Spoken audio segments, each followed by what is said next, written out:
Hello friends, welcome back to my YouTube channel. Welcome to Sandhya's vlogs. അപ്പോൾ എല്ലാവർക്കും എൻ്റെയും എൻ്റെ കുടുംബത്തിൻ്റെയും ഹൃദയം നിറഞ്ഞ ക്രിസ്മസ് ആശംസകൾ. Happy Christmas dears. ഇതാ ഞങ്ങൾ അവിടെ പുത്തൻപള്ളിയിൽ വന്നേക്കുവാണ് കേട്ടോ. ഞാനിതിന് മുമ്പ് ഒരു വീഡിയോ അപ്ലോഡ് ചെയ്തിട്ടുണ്ടായിരുന്നു. ക്രിസ്മസ് വന്നല്ലോ എന്നും പറഞ്ഞ് ആ വീഡിയോയിൽ ഞാൻ പുത്തൻപള്ളി ഈ പള്ളിയിലാണ് വന്നിരുന്നത്. പക്ഷേ ആ സമയത്ത് കുറച്ച് വൈകിപ്പോയതുകൊണ്ട് പള്ളി അടച്ചു പോയായിരുന്നു. അപ്പോൾ ഞാൻ പറഞ്ഞില്ലായിരുന്നോ ക്രിസ്മസിന് മുമ്പേ തീർച്ചയായിട്ടും ഇവിടെ വരുന്ന. അപ്പം ഞാൻ എല്ലാ വർഷവും ക്രിസ്മസിൻ്റെ തലേദിവസം ഞാൻ പള്ളിയിൽ പോവാറുണ്ട്.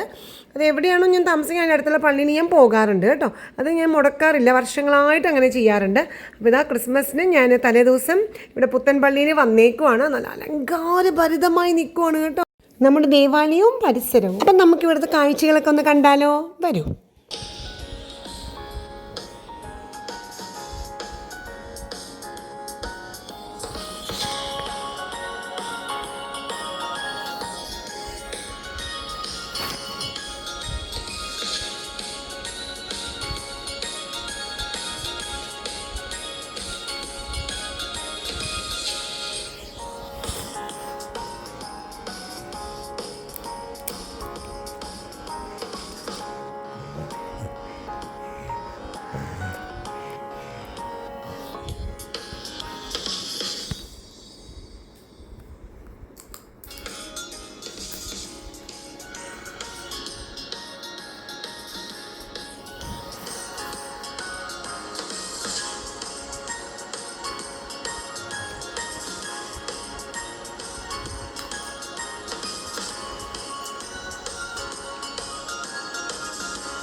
അൾത്താരയിലെ ഭാഗം എന്തു മനോഹരവും എന്ത് ദൈവീകവുമാണല്ലേ കാണാനായിട്ട്.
പള്ളിയിൽ നിന്നും പുറത്തേക്ക് ഇറങ്ങിയപ്പോൾ ഇവിടെ കുറച്ച് കരോളിൻ്റെ അതുപോലെ ഗാനമേള, പള്ളിയിൽ പാട്ടുകൾ അതൊക്കെ നടക്കുവാണ്.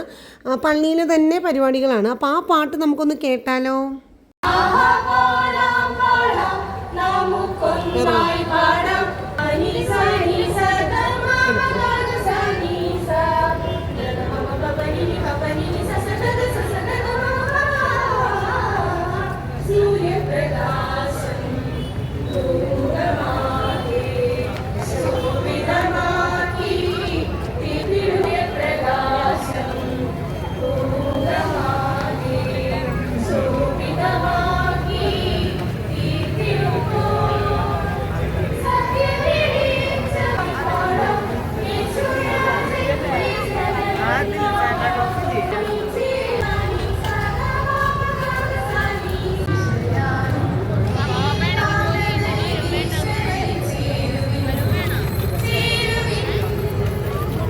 അപ്പോൾ ഇതെല്ലാമാണ് ഇവിടെ പുത്തൻപള്ളിയിലെ കാഴ്ചകളും വിശേഷങ്ങളും കേട്ടോ. അപ്പോൾ അതെല്ലാം കഴിഞ്ഞു, ഇതേ പള്ളിയുടെ പുറത്തേക്ക് ഇറങ്ങുവാണ്. ഇനി നമ്മൾ പോകാൻ പോകുന്നത് എങ്ങോട്ടാണെന്നറിയോ? ക്രിസ്മസ് അല്ലേ, അപ്പോൾ നമുക്കൊരു അടിപൊളി പ്ലം കേക്ക് വാങ്ങിക്കണ്ടേ. അപ്പോൾ അതിന് വേണ്ടി നവ്യ ബേക്കേഴ്സിലേക്ക് പോകുവാണ്. അപ്പോൾ നമുക്ക് പോയാലോ? അപ്പോൾ നമ്മളിതേ നവ്യ ബേക്കേഴ്സിലെത്തി കേട്ടോ. അപ്പോൾ അത് അകത്തേക്ക് കയറുമ്പോൾ തന്നെ കാണുന്നത് എന്താണെന്നറിയോ? നല്ല മനോഹരമായൊരു ക്രിസ്മസ് ട്രീ ആണ്. നല്ല അടിപൊളിയായിട്ട് സെറ്റ് ചെയ്ത് വെച്ചിട്ടുണ്ട് അല്ലേ, നല്ല ഭംഗിയുണ്ട്. അപ്പോൾ അതാ നമ്മൾ അകത്തേക്ക് കയറി ഇതേ ബേക്കറിയുടെ അകത്തേക്ക് പോവുകയാണ്. ഇവിടെ പ്ലം കേക്കുകളുടെ ഒരു കളക്ഷൻ തന്നെയുണ്ട് കേട്ടോ. ഇപ്പോൾ എല്ലാ സ്ഥലത്തും ക്രിസ്മസ് സമയത്ത് കാണുന്നൊരു പ്രധാനപ്പെട്ട ഒരു ഐറ്റമാണല്ലോ പ്ലം കേക്ക്. പണ്ടൊക്കെ എനിക്ക് തോന്നുന്നു പ്ലം കേക്ക് അങ്ങനെ ക്രിസ്മസ് സമയത്ത് മാത്രമേ നമുക്ക് കിട്ടുള്ളൂ എന്ന് പണ്ട് കേട്ടോ. അതേസമയം ഇപ്പം അങ്ങനെയാണ്, ഇപ്പോൾ എപ്പോഴും പ്ലം കേക്കൊക്കെ എവിടെയും നമുക്കിപ്പോൾ ലഭ്യമാണ് അല്ലേ. അപ്പോൾ ക്രിസ്മസിൻ്റെ ഒരു പ്രധാന ഒരു കാര്യമാണല്ലോ പ്ലം കേക്ക്. നമ്മളിതേ പ്ലം കേക്ക് വാങ്ങിക്കുവാണ്. അപ്പോൾ പ്ലം കേക്ക് വാങ്ങിച്ചു. ഇനി നേരെ വീട്ടിലേക്ക്. എൻ്റെയും എൻ്റെ ഫാമിലിയുടെയും ഹൃദയം നിറഞ്ഞ ക്രിസ്മസ് ആശംസകൾ. അപ്പോൾ നമുക്ക് അടുത്ത വീഡിയോയിൽ കാണാം. അതുവരെ bye bye friends. Stay happy always dears. Happy Christmas. Bye by.